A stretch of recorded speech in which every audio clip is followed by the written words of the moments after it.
Chapter 9. Closing sale. Read the wooden sign posted in the cobbler's window. Walk in before the shoes walk out. Catherine and Marianne stood beneath Kath's lace parasol, admiring the storefront across the street and building their courage to go inside. "It's perfect," Kath whispered, the first to break the silence. She pointed at the large picture window. "Imagine a collection of crystal cake plates there, with wedding cakes and birthday cakes, and oh, the best on birthday cakes, plus a centerpiece, a 5-tiered showpiece done all in lattice work and scalloping with sugared berries and flowers piled on top." Marianne leaned into her. "I would have to measure the window dimensions to be sure, but I bet we could display upward of 12 cakes right up front. That would attract plenty of food traffic, and if we posted flyers throughout town... Oh, Kath, I'm sorry I called it silly. This really is our bakery, isn't it?" "Of course it is.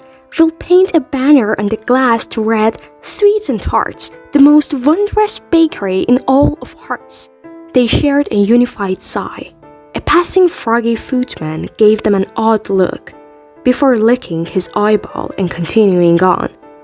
The shop was on a cozy street lined with flower boxes and thatched roofs, a cobbled road that clattered with passing carriages. The morning was fair and the town seemed more crowded than usual. Passing baskets overflowed with onions and turnips from the nearby market. A crew of carpenter ants were whistling along with the beat of their hammers as they erected a schoolhouse around the corner. Overheard bits of conversation bustled with news of the Jabberwock, though they talked of it more like a long-past fairy tale than a recent horror, which was the way of the people of Hearts. Kath had the overwhelming sense that she would be happy to come here every day, to live a simple life here on Main Street, away from the manor at Rock Turtle Cove, away from Hardcastle. Her attention caught on a street performer on the corner, a trumpet fish, playing for the passer-by with an open case gathering coins in front of his musical mouth. Normally, the sound of his music would have brought to mind the White Rabbit, but now Kath's first thought was the jest and his silver flute. A new dream whistled its way into her thoughts, unbidden and unexpected. Her and Marianne, their bakery, and him, entertaining their customers, or returning home after a day of making merriment at the castle. It was so absurd she immediately chastised herself for the thought. She barely knew the court joker and had no reason to think he would never be anything to her beyond a couple of unusual dreams. And yet, if she was only a simple baker and not the daughter of a marquess, and not the king's intended, then the thought of the court joker becoming something more to her no longer sounded so impossible. Could this be her future? Could such be her fate? She was surprised at how encouraged she was by the prospect. "Kath."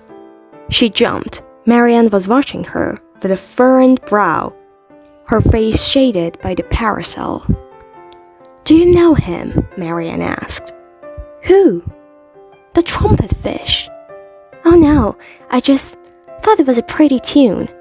She dug a coin from her purse. "Let's go inside and take a look around, shall we?" She didn't wait for Marianne to respond, dropping the coin into the trumpet fish's case as she made her way toward the cobbler's shop. The moment they opened the door, a cloud of sweet-smelling smoke spilled over them and drifted into the street. Kath waved it away with her hand and stepped inside. There was a bell on the door handle, but it was fast asleep and only went on snoring even as they shut the door behind them. Taking down the parasol, Kath let her gaze drift around the smoky, haze-filled shop. The floor was covered in shoes of all sizes and shapes, from ballet slippers and riding boots to iron horseshoes and flipper covers, piled like snowdrifts and spilling into the pathways. The plain beige walls were sparsely hung with painted advertisements that showed food dressings 30 years outdated. The lighting was dim and dusty. The air smelled of blacking and leather and dirty stockings. Behind the counter, Mr. Caterpillar, the cobbler, was perched on a stool and smoking from a large hookah. He blinked sleepily at Kath and Marianne as they made their way through the mess. A pair of leather-soled boots sat on the counter in front of him, and though he seemed more interested in the pipe than the shoes, Kath busied herself by giving the space a closer inspection, not wanting to interrupt his work. In her mind, she cleared away the cobbler's shop from this dingy little space. She imagined the walls painted in candy stripes of cream and turquoise, and the window hung with breezy peach sorbet curtains. 3 small candy tables waited by the entrance, each with a sprig of yellow posies in a milk glass vase.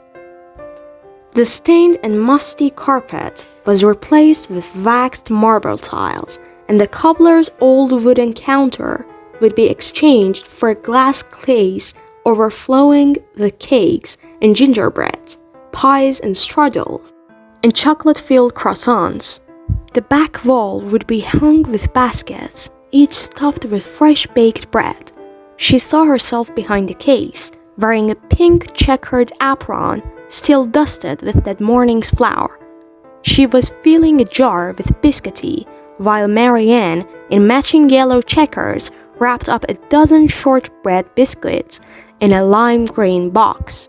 Kath took in a long breath, then promptly started choking on the hookah smoke that filled her lungs, when she had been expecting spices and the chocolate and the steaming yeasty buns. She covered her mouth, trying to muffle the coughing fit as well as she could, and turned back to the cobbler. He was staring at her and Marianne. He had not touched the boots on the counter, though coming closer she could see that he was wearing an assortment of shoes himself, all different styles of boots and slippers taking up his many small feet. "Who," he said lazily, "are you?" Kath attempted her most charming smile, the persuasive one she'd learned from her mother, and picked her way past the piles of shoes. "My name is Catherine Pinkerton. My maid and I happened to be passing by when we noticed the sign outside. I was wondering what's to become of this shop once you've vacated. It would be a sore shame if it were to stay empty for long." "It would not be a sore shame," Mr. Caterpillar said, rather gruffly, before taking another puff of the hookah. "Oh, indeed, I only meant for the neighborhood, you know. One always hates to lose an established business, but I'm sure you're looking forward to, retirement, is it?"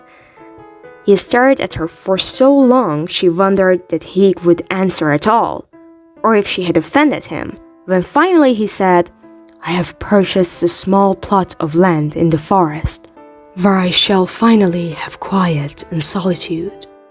Kath waited for him to go on, but that seemed to be the end of it. "I see," she finally said. "That sounds lovely." She cleared her throat, still tickling from the smoke. "Are you the owner of this building as well?" "No," said Mr. Caterpillar. "The Duke has long been my landlord." "The Duke? You mean Lord Warthog?" "The same that bore," he yawned, as if growing bored by their conversation. "I like him well enough, though. He's aloof-like, not so nosy like the rest of you." Kath tried to disguise her frown, not only at the unjustified insult, but also because she'd been hoping the building's owner would be someone she had no association with, someone who wouldn't be apt to discuss her business with the rest of the gentry, or her parents, until things were settled. She still hadn't had the brazenness to ask her father about a loan to start up her bakery, or permission to use her dowry for the funds. At least, Mr. Caterpillar was right about one thing. Lord Warthog didn't seem the nosy sort, so perhaps she could trust him not to gossip about her plans. Marianne stepped closer. Do you know if there's been much interest in someone leasing out the space once you're gone? Mr. Caterpillar slowly shifted his gaze to her. Who are you? Marianne folded her hands in front of her skirt. I'm Marianne. The caterpillar yawned again. Whosoever releases this space will be the Duke's concern, not mine. I see, said Marianne. But would you happen to think that a bakery would do well here? Say the most wondrous bakery in all of Hogwarts. The caterpillar stretched at his cheek with the end of the hookah, pushing the skin around like overstretched marzipan. Only if this bakery should serve clouty dumplings, which I prefer to all other dumplings. Oh, we would, said Kath. I'd hunt down the treacle well, even to ensure it's the best clouty dumpling this side of the looking glass. She beamed, but the caterpillar only turned his solemn gaze back to her and said, without humor, The treacle well is not but a myth. Kath deflated. Yes, naturally. I meant it as a joke. It was an old myth that drinking from the treacle well could heal a person's wounds or age them in reverse. Only problem was, no one had the faintest idea where to find the treacle well. Some said the well was in the looking glass maze. It moved around so that you would only get more and more lost if you ever tried to find it. Some said that only the most desperate of souls could ever find the treacle well. But most, like the cobbler, said it didn't exist at all. The caterpillar grunted. Your joke was not charming. I wasn't meaning to be. What did you mean? Kath hesitated. Only that, yes, we would have clouty dumplings. The caterpillar peered at her a long, long moment before sticking the hookah back into his mouth. Right, she muttered. Thank you for all of your help. Turning, she grabbed Marianne's elbow and dragged her back outside, exiting to the sound of a few sleepy snorts from the bell. Marianne was trying nuts into her bony strings before they'd gone a dozen steps. It's rather a miracle he's stayed in business this long, isn't it?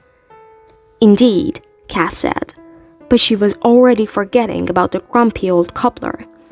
Do you suppose the Duke would entertain the idea of leasing the building to us?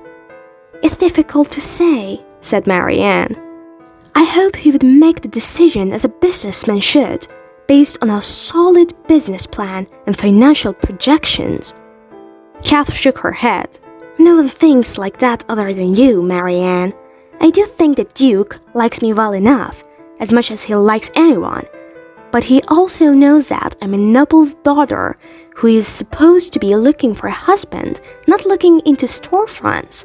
He might think it's a conflict of values to enter into a business arrangement with me. She cast her eyes upward, finding it too easy to imagine the Duke's haughty snort. Unless we have your father's permission. Yes, unless that. Nerves twisted in Kath's stomach, as they did every time she thought of broaching the subject with her parents. That was where the dream and reality refused to mix, as distinct as oil and water. No matter how many times she tried to imagine the conversation with her parents and what she would say to persuade them that her bakery was worth investing in, or at the least worth giving permission for, they never said yes, not even in her fantasies. She was still the daughter of a marquess, but she could push forward without them for now, for a little while longer still. We'll have our answer soon enough, though. She popped open the parasol as they headed back toward their carriage. We're going to call on the Duke this afternoon. The most noble Pygmalion Warthog, Duke of Tuscany, lived in a fine brick house upon a rolling hill estate. The roof sported half a dozen chimneys, the drive was lined with apple trees, and the air carried the sweet smell of hay, though Catherine wasn't sure where it was coming from. She and Marianne left the footman to wait in the carriage again while they approached the house. Kath held a calling card, Marianne a box of miniature cakes that Kath had been saving in the icebox for just such an occasion. A housekeeper opened the door. "Good day," said Catherine, holding out the card. "Is His Grace at home?" The housekeeper seemed momentarily baffled, as if the receiving of guests was an uncommon event, and perhaps it was for the Duke. I will have to check," she stammered, taking the card and leaving them on the doorstep as she disappeared inside. Minutes later, the housekeeper returned and ushered them in a parlor with a bowl of red apples on a sideboard, an array of cozy, if dated, furniture. Kath took a seat, leaving Marianne, in this outing, her dutiful lady's maid, to stand. "Would you care for some tea?" asked the housekeeper. Her eyes were shining now, her uncertainty at the front door replaced with an anxious sort of delight. She seemed eager to please what Catherine could assume were very rare guests. "That would be lovely, thank you." The housekeeper bustled off. The door had just closed behind her when a second door opened, admitting the Duke. He wore a velvet smoking jacket and held Catherine's calling card in one hoof. He looked at Catherine, then Marianne, and his stiff shoulders dropped a tiny bit, as if in disappointment. Catherine stood and curtsied. "Good day, Your Grace." "Lady Pinkerton, what a surprise this is." He gestured for her to sit again, and claimed a chair opposite her, folding one leg on top of the other. "It had been too long since I'd come to call on you. I hope this is a good time." "As good as any." He set her card in a silver bowl beside him. The bowl was similar to the one in the foyer at Rock Tilted Cove Manor, meant for collecting calling cards, except their bowl was often full, while this one had previously been empty. "When Miss Chortle delivered your card, I thought perhaps you might have her company with you." "Company?" She lifted her head. "Oh, my mother generally pays her own calls these days, but I've no doubt she'll be calling on you soon." His flat nose twitched. "Your mother, yes. How are the Marquess and Marchioness?" "Quite well, thank you. And how is," she hesitated, "your estate?" "Quite." He also hesitated. "Lonely, if one is to be honest." He followed the statement with a smile that kept pace with a grimace, and something in the look tugged at Catherine's heart.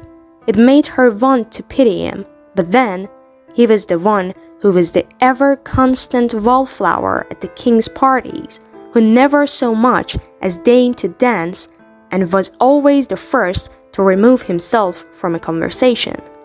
Still, how much of this aloof-like behavior was snobbery, and how much was shyness?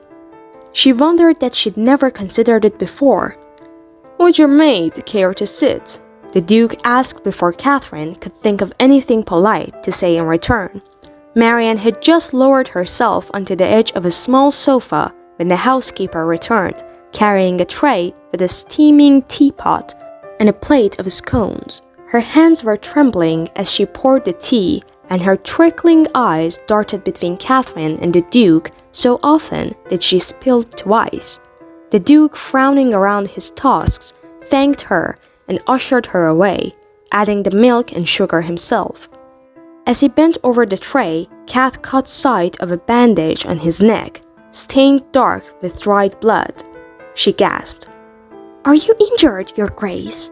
He glanced up at her, then dipped his head in embarrassment. "Just a scratch, I assume. A war wound from the king's ball." "Oh, is that from the Jabberwock?" "It is. Would you care for a cup?" This he offered to Marianne, who gratefully accepted.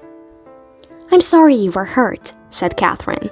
"And I," he said, "am glad it was me and not one of the more delicate guests." He grinned cheekily, and Kath couldn't help but return the look. though she wasn't sure she understood it. Though her curiosity lingered, she didn't want to pry for more information on such a traumatic experience, so Catherine spent a moment searching for some other topic of conversation. I worry that our visit is causing your housekeeper too much trouble. She seemed a bit shaken. No, not at all. The Duke handed her a cup and saucer. We don't entertain much here, and I think she might have you mistaken for someone else.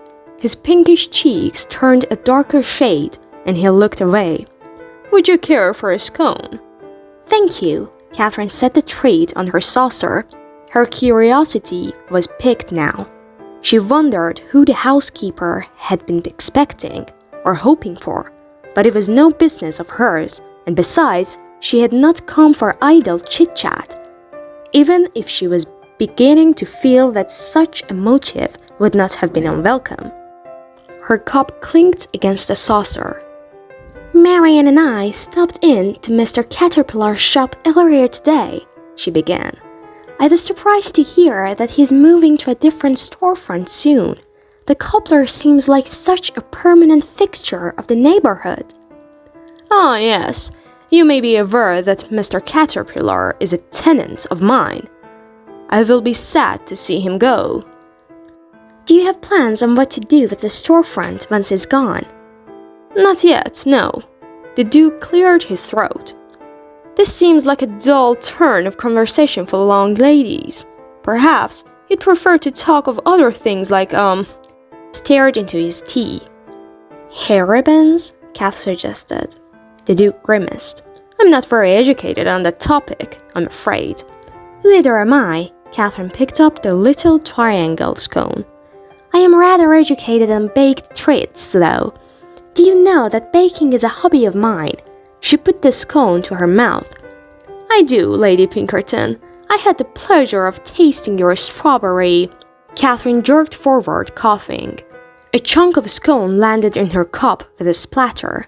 The scone had been wooden dry and tasted like a mouthful of black pepper.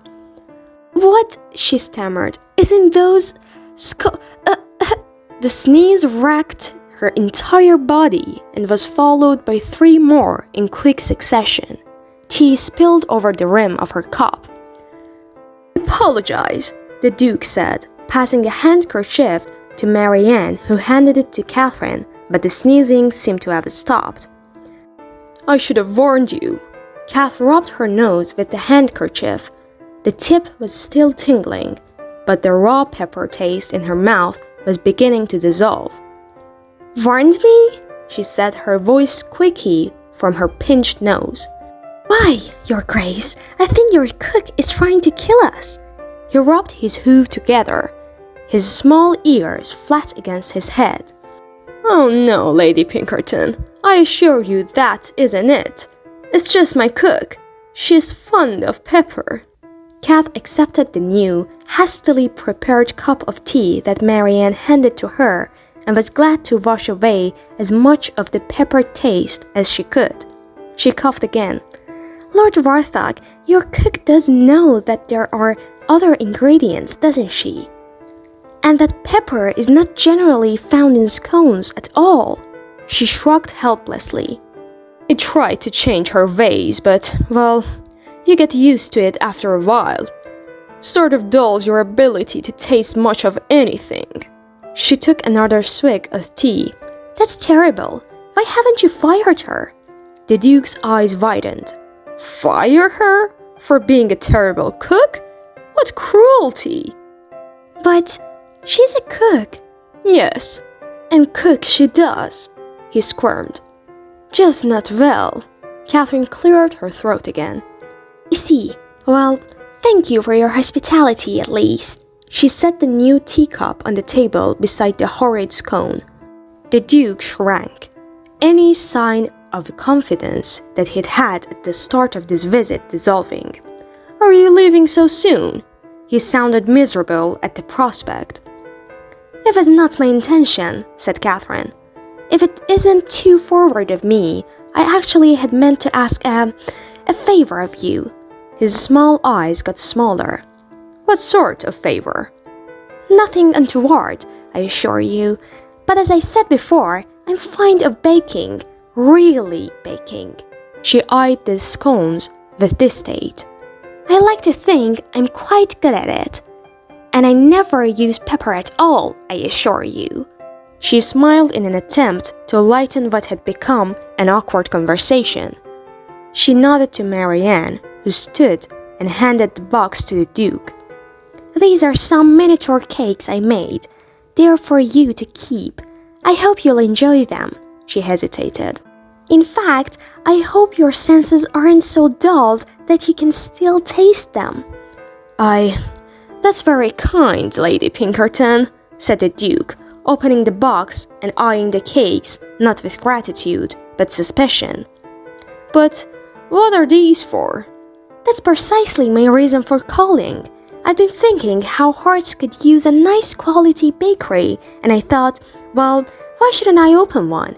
Which led me to thinking of the storefront Mr. Caterpillar is vacating, and if you might be interested in leasing the storefront to me. She kept her tone light and confident, but when she had finished, the Duke's expression had darkened. She brightened her own smile to compensate. What do you think? I see, he said, shutting the lid on the box and setting it on the table beside him. So, this is not a social call after all, he sighed, and the sound was devastating. Kath felt Marianne flinch beside her. That isn't so, Kath stammered. I've been meaning to call on you for weeks and just... It's all right, Lady Pinkerton. You needn't go on. I understand that I'm not much for popularity, and your calling cards are doubtlessly wanted elsewhere. Her chest tightened. I'm sorry to have offended you. He waved away her apology and, after a moment, sat straighter in his chair. His expression shifted into that cold exterior she knew from countless balls. His voice, when he spoke, carried a stiffness that had been missing before. Is the Marquess aware of your plans? She thought to lie, but saw no point in it. No, not yet.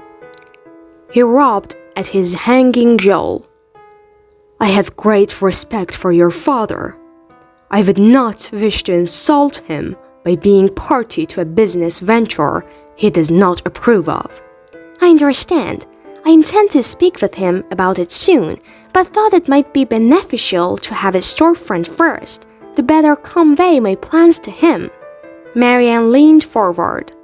This request is contingent upon a rental agreement that puts fair market value upon the storefront and a full inspection of the property. Kath pinched Marianne's leg, silencing her, but the Duke was nodding, almost but not quite, smiling at her interruption. But of course, he said, that is a smart business. He tossed a peppery scone into his mouth. A crumb stuck to his lower lip. He wouldn't look at Catherine, and he had nearly finished his tea before he spoke again. I will keep you under consideration for the storefront once Mr. Caterpillar has moved out. Kath's entire body lifted. Oh, thank... But I too have a favor to ask Lady Pinkerton. Her gratitude caught in her throat. Right beside the still scratching pepper, she swallowed it back down and hoped something mighty that he was about to ask for a lifetime supply of fresh-baked pepper-free scones. Of course, she said. What can I do for you? The veil of his confidence once again slipped, and if he hadn't been so very pig-like, Catherine would have thought he looked rather sheepish. You're friends with... His tusk bobbed as he gulped. Lady Merrill, aren't you? She stared at him. Friends was not the most accurate depiction of her relationship with Margaret Merrill, but... Yes, she and I are quite good friends. Do you think it might be possible for you to, if it isn't asking too much, might you... Put in a fond word for me." She cocked her head to the side. "With Lady Merle?" "Indeed. You see, He flushed, and his lips turned into a brief, awkward smile. "I rather fancy her." Catherine blinked. "Lady Margaret Merle?" The Duke might have seen the disbelief on her face, but he was too busy gazing at the wall. "I know. It's absurd of me to think I might be worthy of such a dear creature, or that she could ever share my feelings. But it's just... She is the jammiest bit of jam, isn't she? So very clever and righteous, and so very, very..." He swooned. "Pink." He dared to glance at her. Catherine snapped her mouth shut and tried to look sympathetic. Appeased, he looked away again. "But I can't even bring myself to speak to her. I can't imagine what she thinks of me." Gnawing at the inside of her cheek, Kath thought of all the snide comments Margaret had made about the Duke over the years, mostly regarding how stuck up and arrogant he was, traits that she too had seen in him but no longer seemed fair. It was difficult to imagine. She could not recall Lord Warthog, the perpetual bachelor, ever showing favor to a lady, just as she could not recall any man showing interest in the intolerable and attractive Margaret Merle. Yet, here it was, pudding and pie right before her eyes. She tried to smile, hoping to ease the desperation scrawled across the Duke's face. "I would be happy to put in a fond word for you, Your Grace."